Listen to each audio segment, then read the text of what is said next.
Welcome back to another Senior Learning Institute educational moment. I'm Ted Gottlieb, Certified Senior Advisor, Seniors Real Estate Specialist, and founder of the Senior Learning Institute.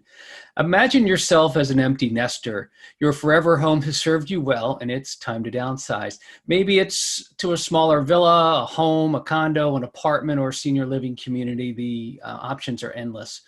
Maybe it's a local move, or maybe it's out of town. Now, picture yourself at age 70, 80, or older. Some of you may recall your parents or grandparents making a similar move or in the midst of doing that right now. Did they need help? What did they do with their stuff? Was it emotional, stressful, exhausting, all of the above? I have a feeling that you can relate to this. I'm pleased to have with us an expert on the subject. Her name is Carolyn Parmer. Carolyn is the owner of Goldilocks Solutions in the St. Louis area. Carolyn's going to walk us through this landmine and simplify our lives. Carolyn, tell us what you and your team at Goldilocks Solution does.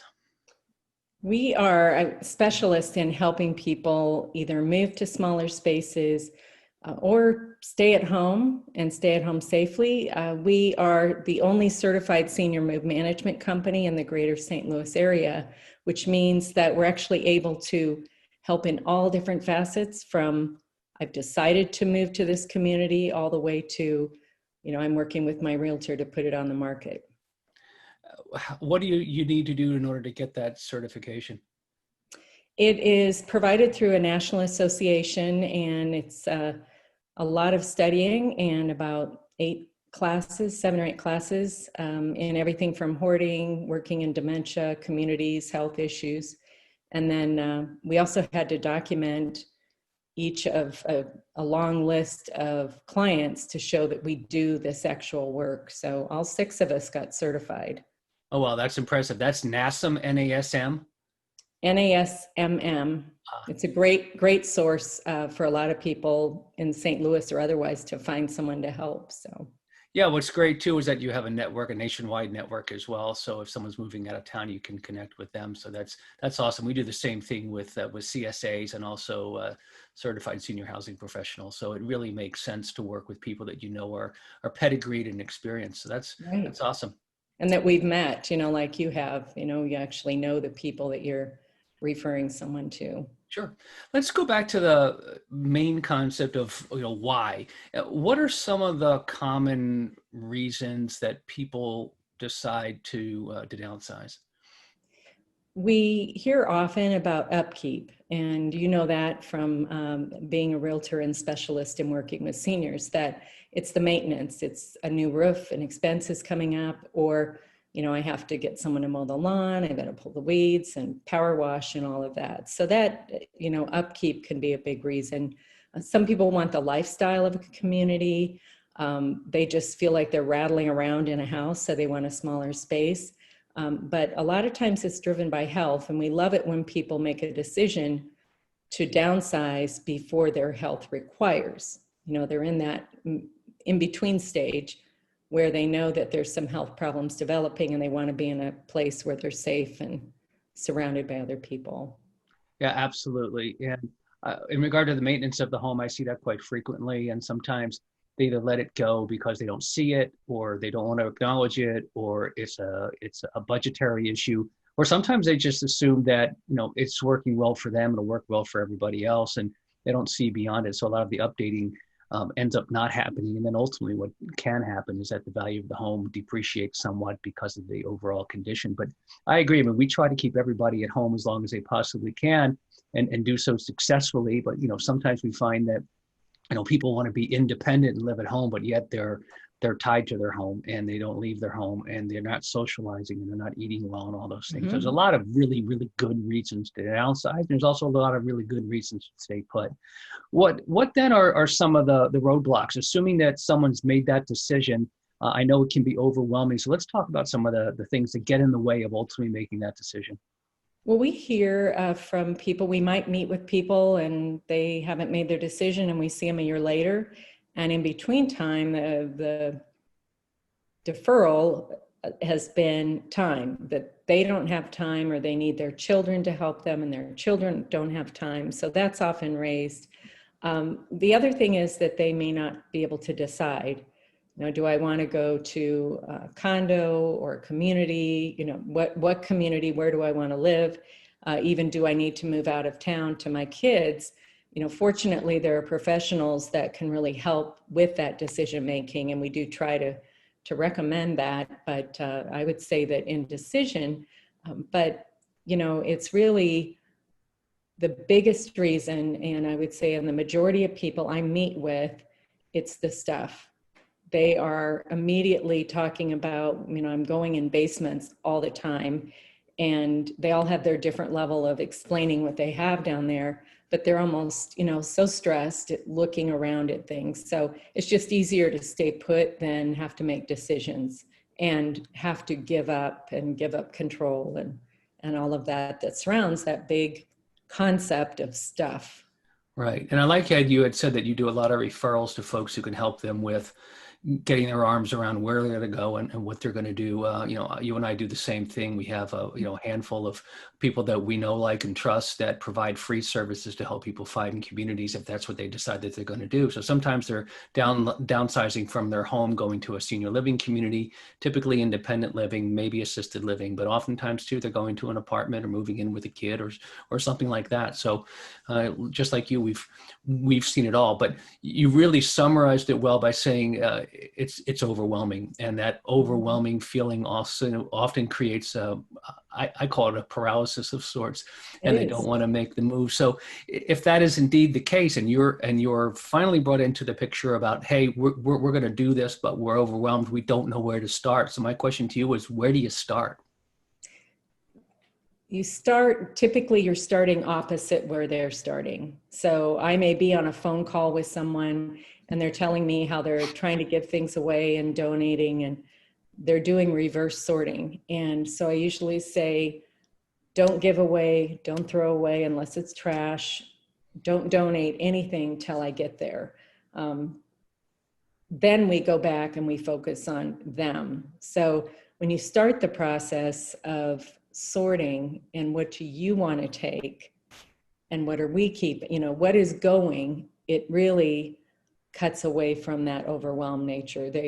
We can, and especially once you get a floor plan together, there's almost a relief that happens because they know what's going where in their new place. Right. So oftentimes what happens is that let's say they're going to an independent living community, they're going into a 2-bedroom apartment of sorts, and that 2-bedroom apartment is, just to say for rough numbers, 1,000 square feet. And you get a copy of the floor plan, you lay things out, you see which of those pieces of furniture are going to fit, because there are things that we always want to take with us. And sometimes no matter how big they are, but there are things that have sentimental reasons. For sentimental reasons, we want to take them with.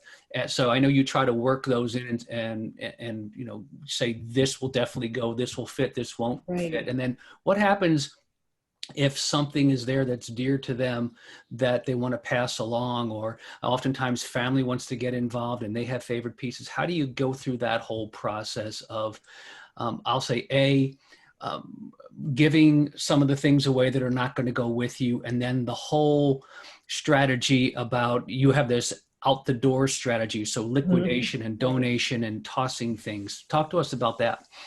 So I did want to mention on the giving to children part, sometimes they love a piece, but their child is in the wings wanting it. So sometimes we have to navigate the gifts to children or cut through the chase that your kids don't want it. And that's a conversation I have early on. Once everybody's has what they want and it's been moved or transported or identified, I just want to mention the best tool they can buy are colored dots. And you can put dots on, have a color dot for every kid, and you put dots on what they're getting and certainly what you're getting. And so I didn't want to forget to mention that. That's something everybody should have when they're downsizing. But, it is really, and this sounds disrespectful to people. I think it's hard using the word stuff for an English major, but it describes everything. So the other phrase is, the bigger the pile, the better. And what that means is that we need everything in your house that you're not taking together, because we have to explore options on how to sell that, whether it's, a buyout, online auction, estate sale, we have to look at each kind of option, because it takes time and it takes money to get things out of your house. So that's really a big part of what we do is, as you know, the days of just calling an estate sale person may not be here, because there's so much stuff and it doesn't have as much value. So it's, a one direction doesn't always work out. Right. But you will coordinate things along the lines of estate sales and buyouts and Yes. liquidation or disposal. Yes, we actually are getting hired more and more often just to do that.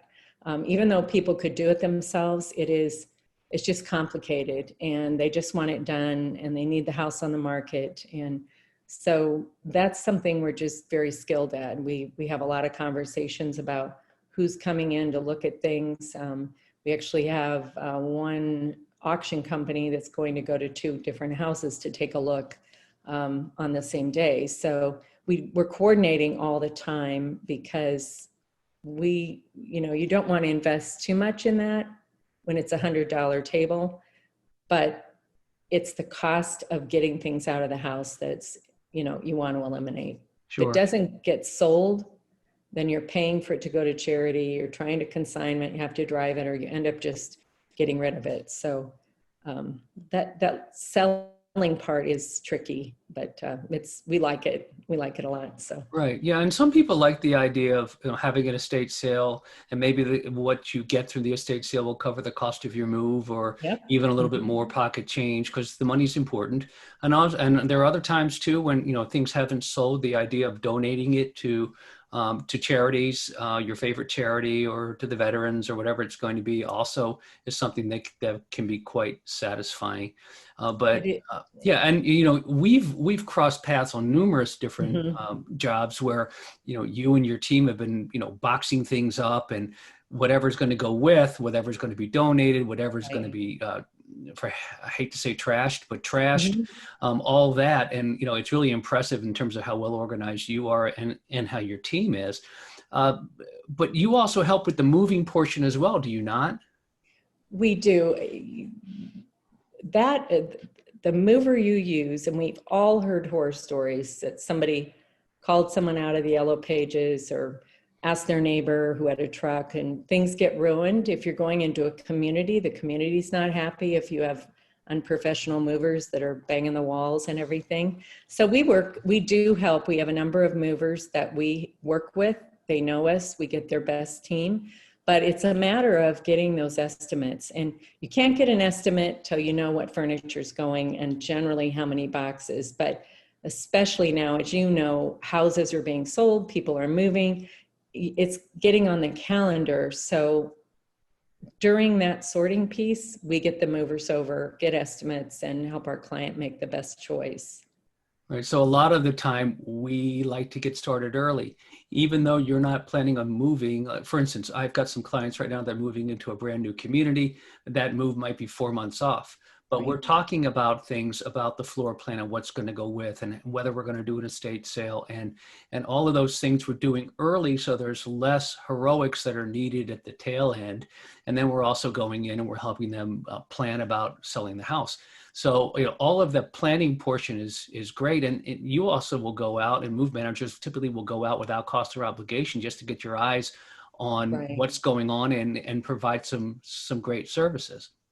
I do most of our free consultations, and it's really fascinating, because I can't, I'm getting better at understanding the situation over the phone, but until I see people interact with their stuff, a lot of what I'm doing is observing the emotional connection. Now, there's times where people say, just get rid of it, and then we're in there sorting, looking at everything, or vice versa.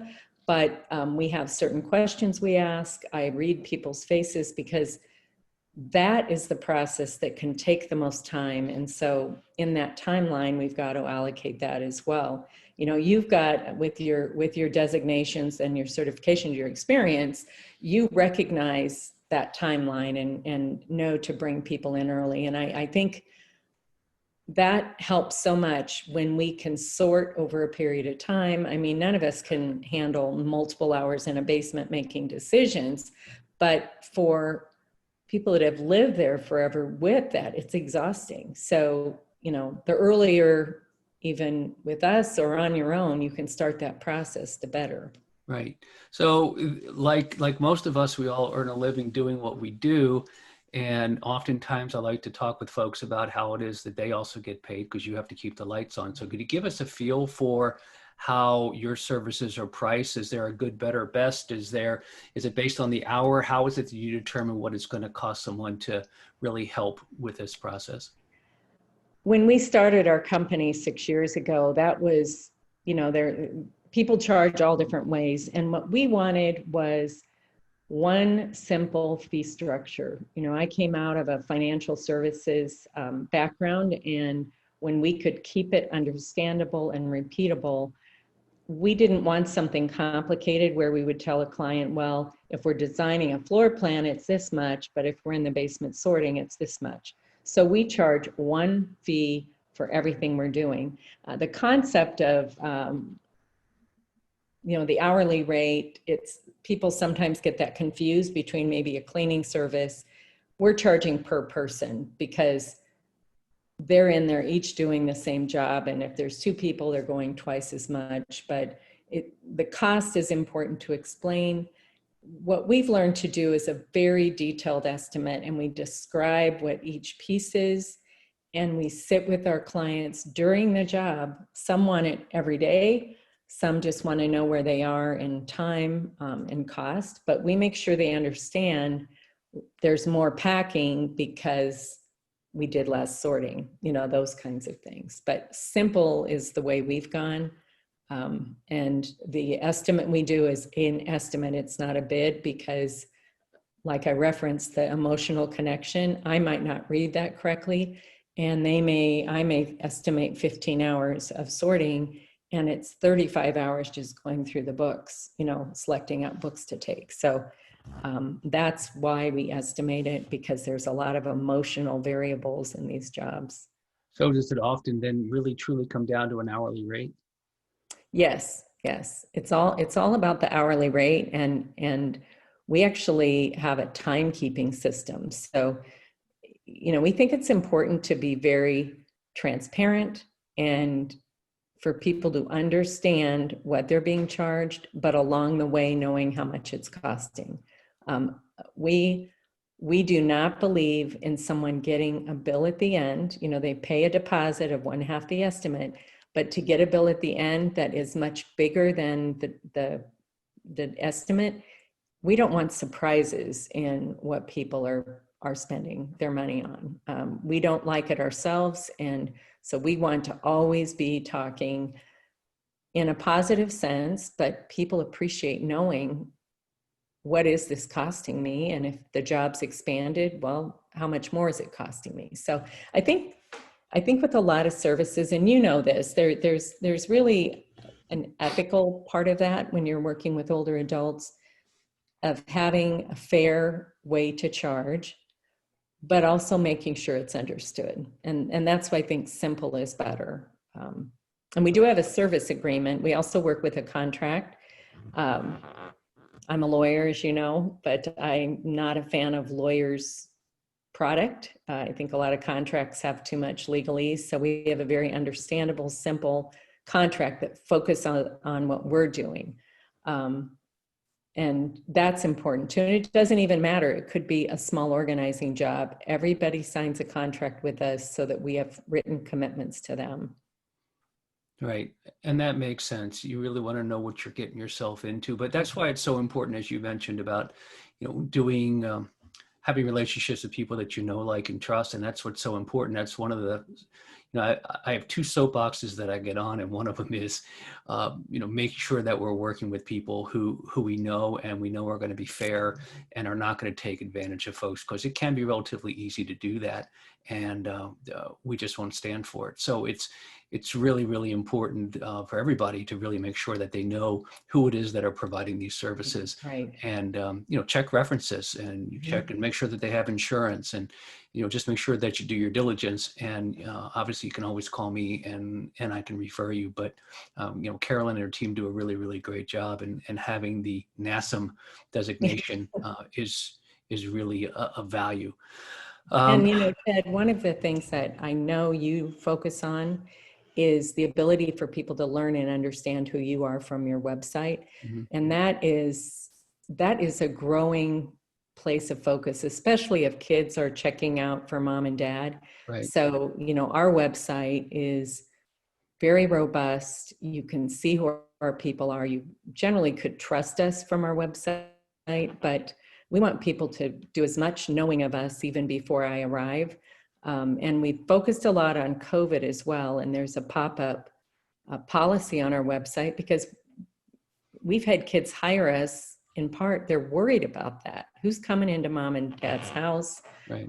You and I have talked about that, and it's a big piece of education. And websites are, I always encourage people, check the website out, and you can learn a lot about a company there. Great. I've got one other question for you, and then we'll wrap it up. I made a note about you providing some services to help get the home ready to sell. Why don't you elaborate on that for us a little bit? So my business partner, Kathy, is an interior designer, and that's at our hourly rate as well. And so we'll get a call, and somebody maybe has just put their house on the market and they need to get it on the market, but their house is full of stuff. There may not have been maintenance. And so we're really able to come in, meet with the realtor, and get going on, if a screen needs to be repaired, we can get our people in for that. If there's something to be painted, we've helped choose flooring. But, that house has to be clean. Doesn't matter, if you're selling it as is, it has to be clean. So that's arranging for power washing, a cleaning service. We're overseeing all of that, and they have to be insured and, and licensed and good connections. I get those people from you often, but it is about, my house is going in the market, and if it needs to be staged or things moved around, for us, the focus is, what will it look like online? What are the pictures needing to look like? And that's where we put our work in. Right. But with the realtor really driving, we don't ever jump in and say, well, we think you should do this. The realtor's the driver on all of that. Yeah, But that absolutely. includes getting rid of the stuff too. Oh, as absolutely. you know. Yeah, and typically I'm doing that too. We've got a turnkey solution. We don't charge for ours in regard, because that's all part of selling the home and part Right. of the listing commission. So we're getting paid at the end. But it's really important to take care of those things, and that's a whole nother conversation. All right, we're going to wrap it up, but in 30 seconds or less, Carolyn, sum up how we can simplify the decluttering and moving process. All right, I'm going to go back to my biggest advice, and that is sorting. Identify what you're taking, and with furniture, what's going to fit. Draw it on a floor plan and put your dot on it. Then you need to tackle the pile of stuff. And it is about, what do you need? What do you use? And what is going to fit in your new closets and cabinets? Then do a second swath, go through a second time with someone who's not related. So that would be a friend would come over, and they're going to ask you questions, maybe challenge you. And if your daughter was doing it, it'd be a big fight. If your friend's doing it, and if we were doing it, it can minimize the things you're taking, which reduces the moving expense, reduces your time and effort in packing, and overall, it's just a lot more stress-free move if you start with what you're taking. Be disciplined. It's a disciplined process. And it's so hard to do. You and I and your team worked at a house together where this gentleman, Bob, must have had 50 deer heads in his house, the antlers and everything else. And do you remember that house? But it was something. And obviously that didn't go with him. They were moving out of town. and we were planning to have an estate sale, but COVID hit. And fortunately, when I wrote the contract, we wrote Yep. it that the buyer who was buying the house as it would take anything that was That's left in right. the house at closing. He had no idea what he was getting himself into. And, the buyer and I laughed about it, and he was fine with it because he said, well, I'll just have an estate sale sometimes after COVID. And he ended up probably making That's money right. off that deal. But it's the stories we could tell, right? Well, if you would Yep, like that's more right. That's right. information on simplifying the downsizing process, you can reach Carolyn. And Carolyn, I've got a phone number, 314-517-1250. Is that correct? That's right. That's Okay, right. so yeah, 314-517-1250, or check out her website at Goldilocks Solutions. Keep in mind too, because a lot of folks are seeing this outside of the St. Louis area, Carolyn can connect you with other people, other quality people like her throughout the country. So take advantage of that and give Carolyn a Right. call. She can connect you with folks that she's worked with nationwide. For the listeners, I want to thank you again for listening to this Senior Learning Institute educational moment. At the Senior Learning Institute, we strive to provide straightforward and unbiased information, the information you need to make smart decisions the first time. Our whole goal is to connect older adults and their advocates to the resources they need to make the right decision, and to make the right decision the first time. From aging in place to selling the home in any condition, anywhere in the country, estate and financial planning, in-home care, estate sales, clean-out services, you name it, anywhere in the U.S. So to learn more, please visit us at theseniorlearninginstitute.com. Until next time, I'm Ted Gottlieb, certified senior advisor, seniors real estate specialist, and founder of the Senior Learning Institute.